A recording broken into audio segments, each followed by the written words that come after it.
nice to see everyone. Thanks for coming. We are going to get started right now, which is very exciting. I know we have some people who are just settling in, so I'll buy us some time. If this is your first Storytime, welcome. And if you've come back with us, we're so excited that you're back. So I want to thank our sponsors, M&T Bank and the Children's Foundation of Erie County. They help us make Storytime free and possible. We also have a special sort of friend in Erie County because they're celebrating their 200th birthday. Can you imagine being 200 years old? I'm like 40. So like 10 more of those, it feels like, right? We would be 200 years old. So I am going to introduce some of our guests here this morning. I have Joan from Deaf Access Services, and she will be signing in American Sign Language for us for the whole day. And then I have Kiara. I was going to practice saying that, and then I didn't, but I got it right. And she is here to read our book for us this morning. And she's going to tell us a little bit about herself, and then we are going to read a really special book. So welcome to Storytime.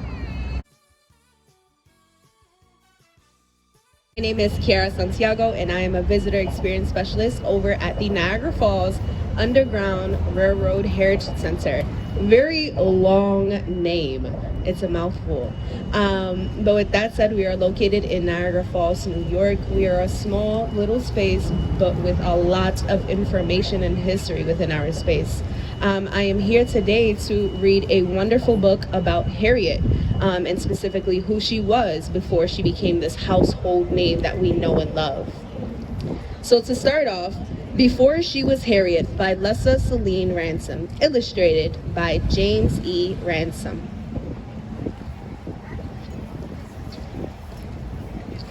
Before she was Harriet. Here she sits, an old woman, tired and worn, her legs stiff, her back aching.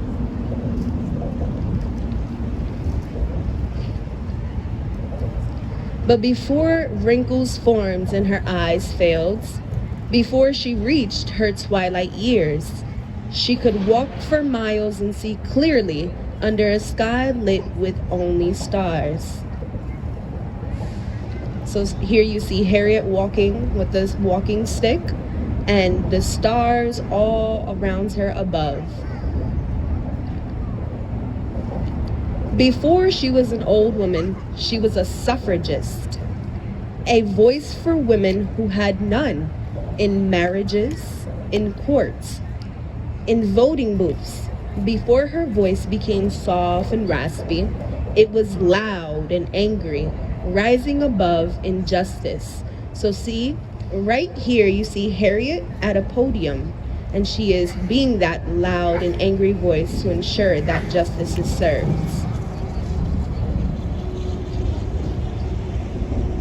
Before she was a suffragist, she was General Tubman, rising out of the fog, armed with courage, strong in the face of rebels, and planters and overseers as they watched fields burn and bridges fall and 700 slaves stop chopping and start running to a woman who ferried them to freedom.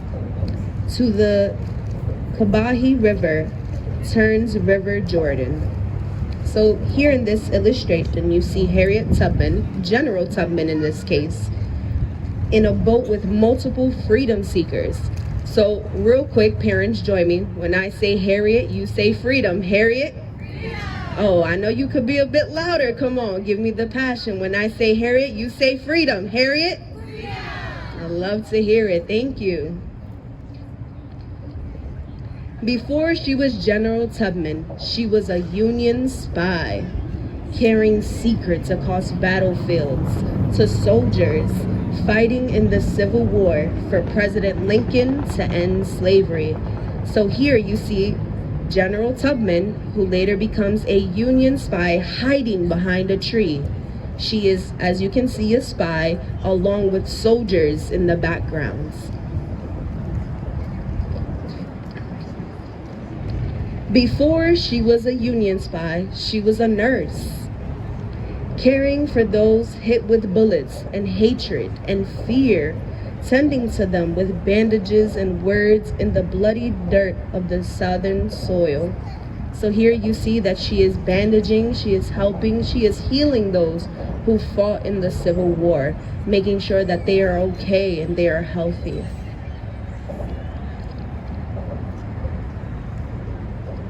Before she was a nurse, she was Aunt Harriet, daughter of Ben and Rick, who helped her parents flee their master and find their way through woods and streams to the safety of Canada and a new home in the north. So, for those of you guys who can see, what season is it? Is it sunny like today? Is it cold like our brutal winters? It's cold, right? So you see a lot of snow, which we are all so familiar with. Before she was Aunt Harriet, she was Moses, a conductor of an underground railroad with no trains and no tracks. Just passengers traveling to freedom up north, through swamps, past slave catchers, across rivers, under the cover of night. So here you see Tubman right here at the front of the line being the leader. So how many of you guys have been leaders, say in the class line? You had to lead the pack, right? Some of you guys will be leaders, yes. So she is leading everyone to freedom here in this illustration.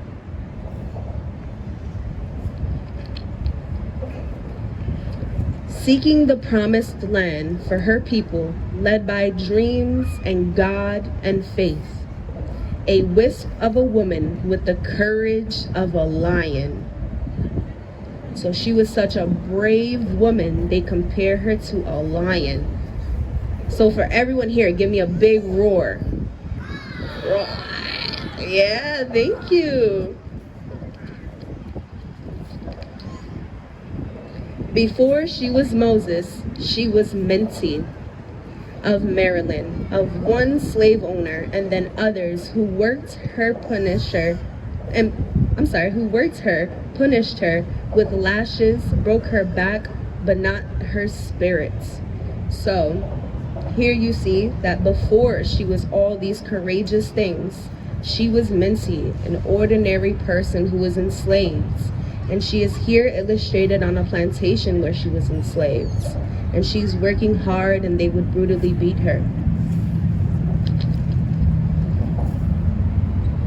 Before she was Minty, she was Araminta, a young girl taught by her father to read the woods and the stars at night, readying her for the day.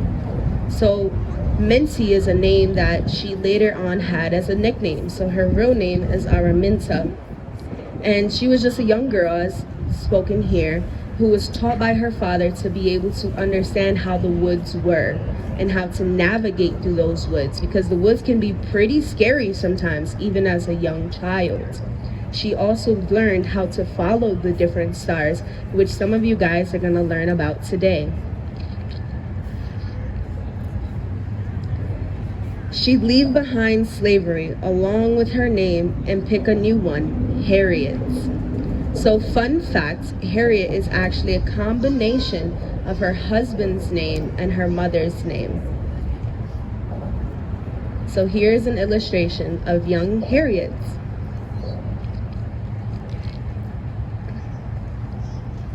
And remember her days as a suffragist, as a general, as a spy, as a nurse, as Aunt Harriet, as Moses, as a conductor.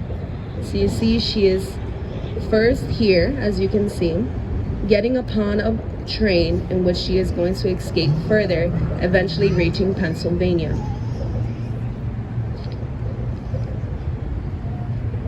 As Minty, as Araminta, who dreams of living long enough to one day be old, stiff and achy, tired and worn and wrinkled, and free.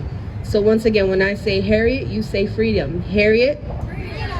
Oh, I know there's more voices than just the couple I heard. When I say Harriet, you say freedom. Harriet? I love the enthusiasm, everyone. Thank you. And that is the end of the story. Thank you.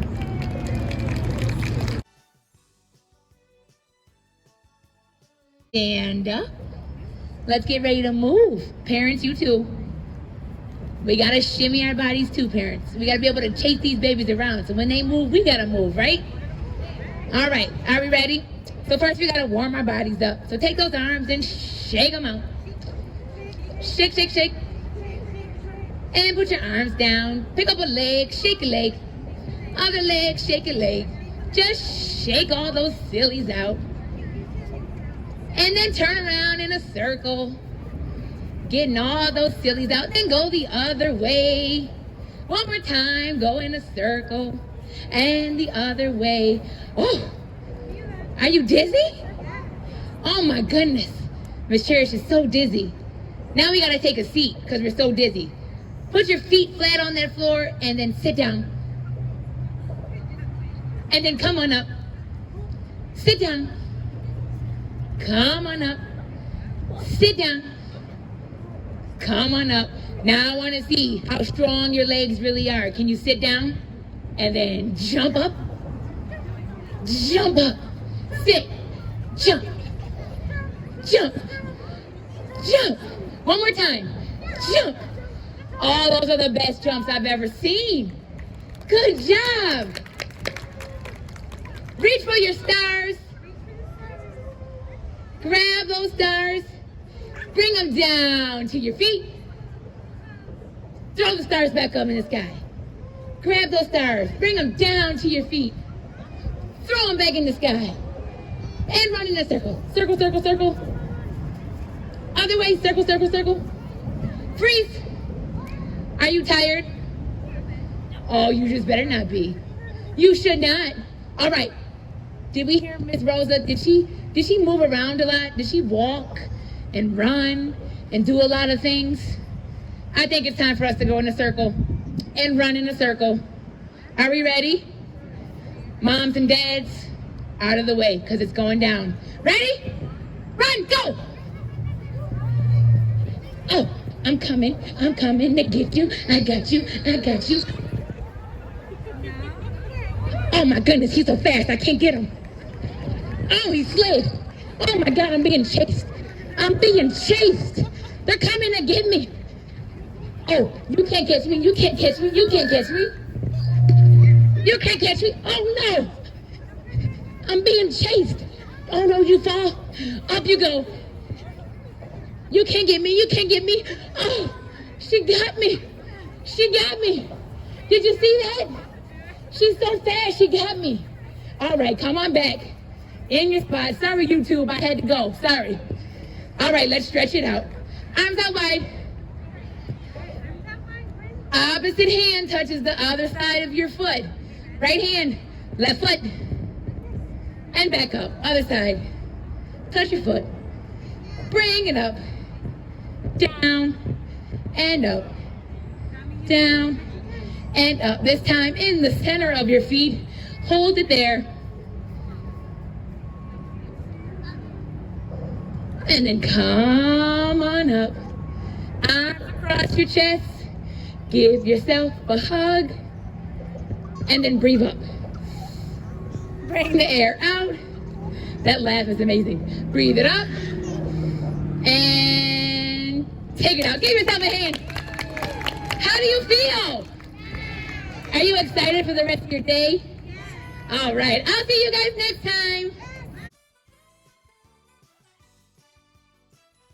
So in your supply kits, you should have 2 sheets of paper like this. It's a little bit windy, so if it's hard for things because they're blowing around, that's all right.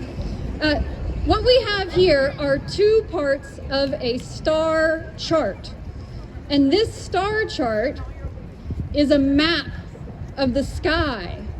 And so just like when Harriet was young and her father taught her how to read the stars and to know how to move through the world using the stars to find her way, we're gonna set you all up, parents especially, to help teach your children how to read the stars. On these, let's look at this sheet first. So this circle has all of the constellations, all of the star groups of the northern hemisphere, because we're in the northern hemisphere. The southern hemisphere, down into South America, Australia's in the southern hemisphere, but we're in North America, we're up in the northern hemisphere, so we can only see one part of the sky at a time, because when we look up, it's this that's above us. All around the edges of this circle, you'll see some words here. So these words, can anyone on a reading level right now? Can you tell me what these are? Yeah, shout it out. What do you see? The months of the year, exactly. So each one of the 12 months of the year is written on here. They're all in capital letters from January all the way through the end of the year to December. Underneath each of the months, you'll see tiny numbers. So we talk about number recognition being really important, parents. These numbers under each month are the days of the month. And so you'll see them, let's see, we're in July, and we're on July 21st today. So if we look over, we see 5, 10, 15, 20, and then just one over, and that is 21, July 21. And you can find every date in the year all around the edges of this chart. So we want to show you how to fit the days of the year into the time of night, because the sky is always moving. Really, the sky is staying still, but our planet is moving, and so it looks like it's moving to us. This chart has all the information that Harriet would have had, but she kept it in her mind. So imagine being able to memorize the stars. Harriet Tubman had extraordinary celestial, or things having to do with the sky, knowledge. She knew about astronomy. She could track the motion of the stars and the seasons of the year so that she can travel safely through the world. It's really extraordinary. I love Harriet Tubman because she is a scientist. She's a naturalist. She knew about the tides. She knew about animals. She knew how to find her way using the night sky, which is something that navigators have been using for hundreds of thousands of years. And we still can use celestial navigation when you're out hiking. So the first thing that we're going to do, each one of these sheets has dotted lines around the outside.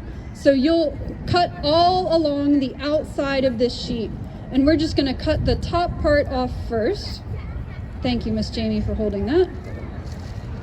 And as close as you can get to that dotted line, this is a good way to practice your fine motor skills. And if you are cutting, it's nice to cut a little bit inside the line instead of outside, because we want to have a little bit of clearance when these things line up. So I'm just going to quickly cut around here. Also, when you're cutting, you can always cut a little bit more, but you can't put it back on, right? And so if it's a little bit extra space, that's totally fine. Now here is a trick. We want to cut out the middle of this circle here. And that is really hard to get to. So one trick that I like to do to get to the middle of a circle, I'm just going to fold this back a little bit so it's sideways and use my scissors to cut a gap. Can you see? I'm going to stick my finger through there. So now I've got a hole in the middle. So I folded it and cut right in, and that way I can get to the inside of the circle. This is definitely some fine motor skills here. So we're going to cut all the way around the inside.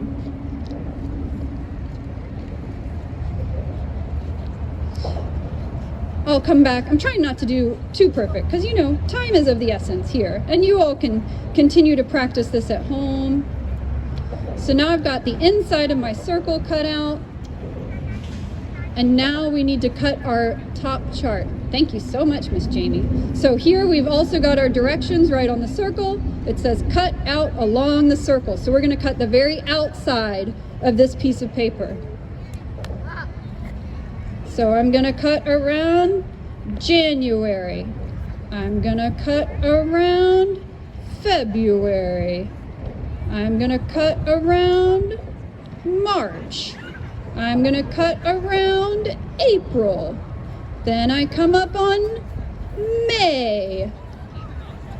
Then we go to June, July, which is my favorite month because it's my birthday month. Around to August, where my sister has her birthday. September, my brother's got his birthday.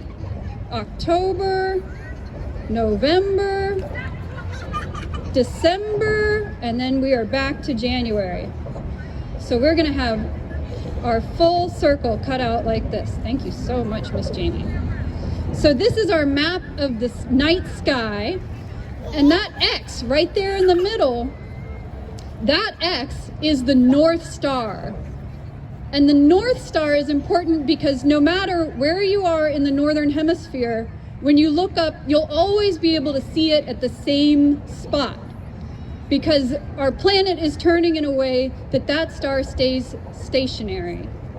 So in that X right there, that North Star, that's what Harriet used to help orient herself, or to find where she was standing under the sky and know which direction she should travel in.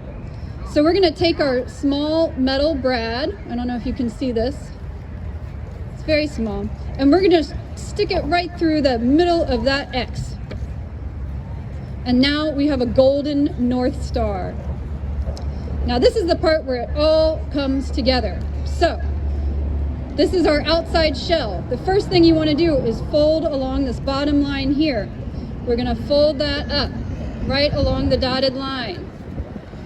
And that makes a little pocket. In that little pocket, we're going to take our circle and set it right in there. When you set it in there, we want to line up the days. You remember we saw the days underneath each one of the months? And those days are going to be just above our clock that we have here. So each one of those numbers on there, again, numbers are very important and we want to be able to recognize them. At the very middle, we have 12 o'clock, and so that's for 12 o'clock midnight.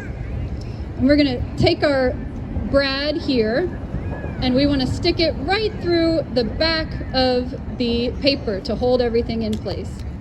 If this is a little fussy, you can also do it without putting the brad through and just have it folded together. I'm going to do that way too, because that's a little bit easier. So I'm going to move the brad aside.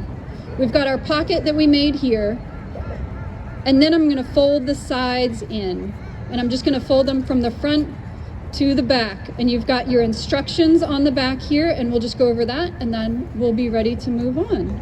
So in our instructions it says align your desired date and time and then look up at the sky. So that first line, align your desired date and time. We found those dates up here on the top of the rim, right?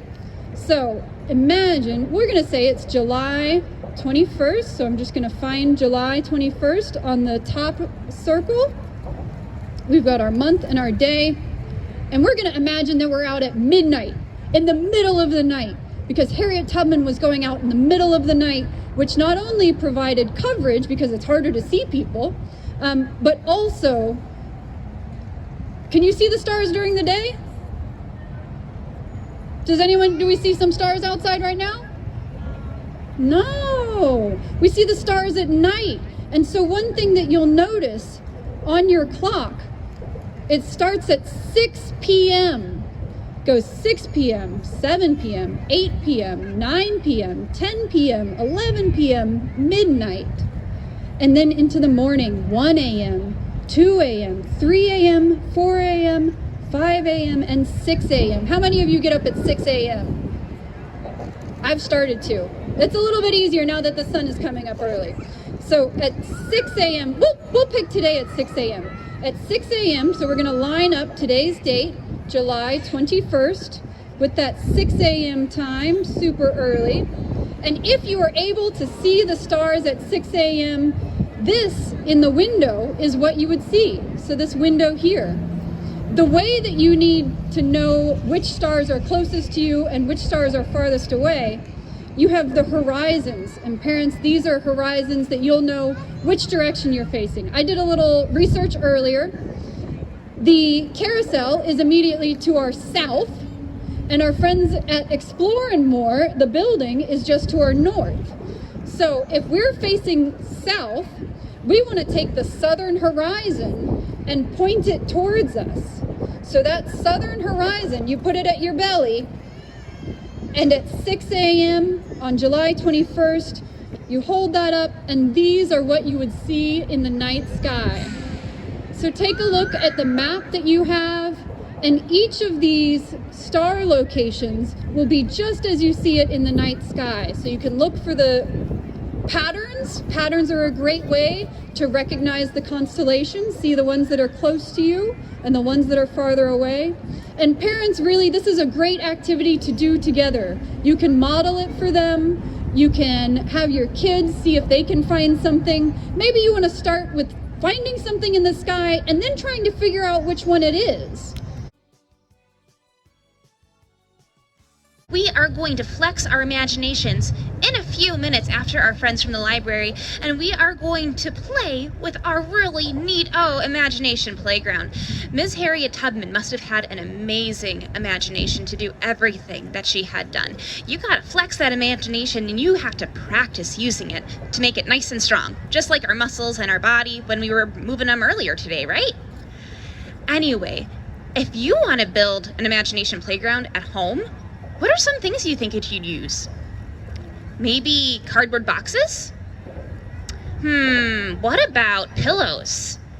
If after you build some imagination playgrounds over here, maybe you can do it back at home with sheets, couch cushions, anything that you can find and you can build with that's safe to do so.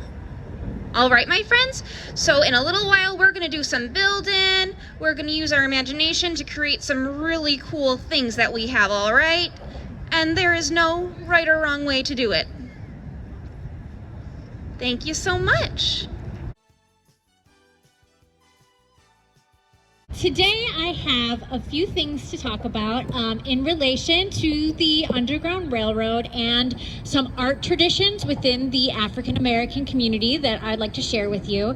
And a great way for kids to learn about other people's experiences and to sort of use their imaginations is to use books, read books. And I am going to tell you today about some books that use quilts, which are a very important art form in the African American tradition, to sort of tell stories. So parents, you might remember this book, Tar Beach by Faith Ringgold. Hello. Any of you that are old enough to remember Reading Rainbow? Definitely a Reading Rainbow book. I see some Reading Rainbow folks, yes.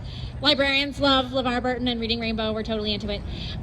But you'll see her art form, not only is she a storyteller, she told stories, Faith Ringgold, using quilt squares.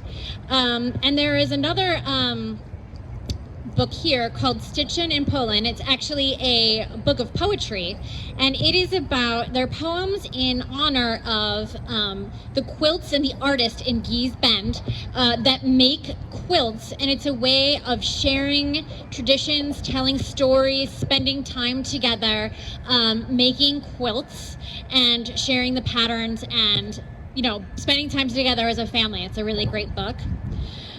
Now there's also a legend, because the Underground Railroad was what? Did everyone know about it, or was it a secret? It was a secret, right. So we don't always know how people went from one place to another because it was a secret and people didn't want to talk to outsiders about it because people's lives could be in danger.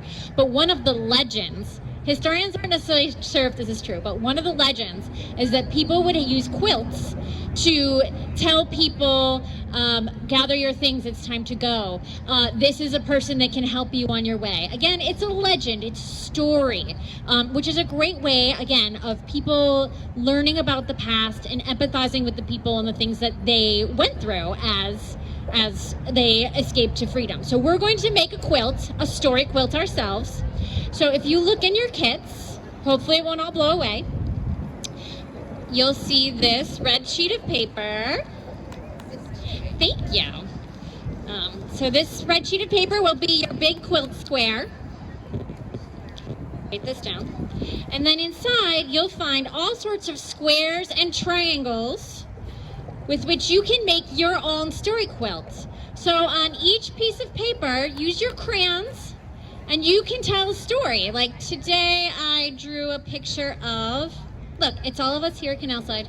There's the water, there's the sunshine, there's all of us sitting on our blankets together. I did, the other day it was rainy and then there was a rainbow, so I drew, where'd it go?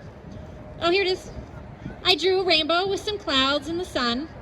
So if you all want to sit down together and sort of talk about the story of your summer and make a little drawing. And it doesn't, when kids draw, it's all about just talking and interacting together and telling a story. In some schools, like Montessori schools, kids can draw whatever they want, and the important thing is they tell you the story of the picture. So make sure you give your kids that time to talk with you and interact. That's just as important as the quilt itself. So you'll also see some glue and some triangles. And right here, if you want to look, this is the North Star pattern, which you might want to, there we go, see, every time, thanks, which you might want to follow. All you would have to do is take one of your quilt squares and lay it down, and then you can glue the triangles around it as a star. And the North Star, I believe, was a big symbol of hope for people as they thought about seeking freedom and making their way. And just as Harriet was an inspirational figure, I believe that this pattern would serve as an inspirational pattern as well. So spend a little time, make your story quilt. If you are feeling very ambitious, I have punched holes around the quilt, and there is some yarn in there, there you go. And this is an amazing fine motor skill. I made this one much longer than what you guys have. This is a really great fine motor skill. So what I do with my little ones when I want them to practice this, because I know sometimes it can be frustrating for them, I poke the hole, I put the string through, I just start it, kind of like a little wiggly worm here, and just have them pinch it and grab it. And, you can twist it around, poke it through, let them pinch and grab, and you're going to also sew your own story quilt. So have fun, tell yourself some stories, and hopefully you'll have something you can put up on your fridge and remember Storytime at Canalside and what you've done this summer, and have a great day. Yeah.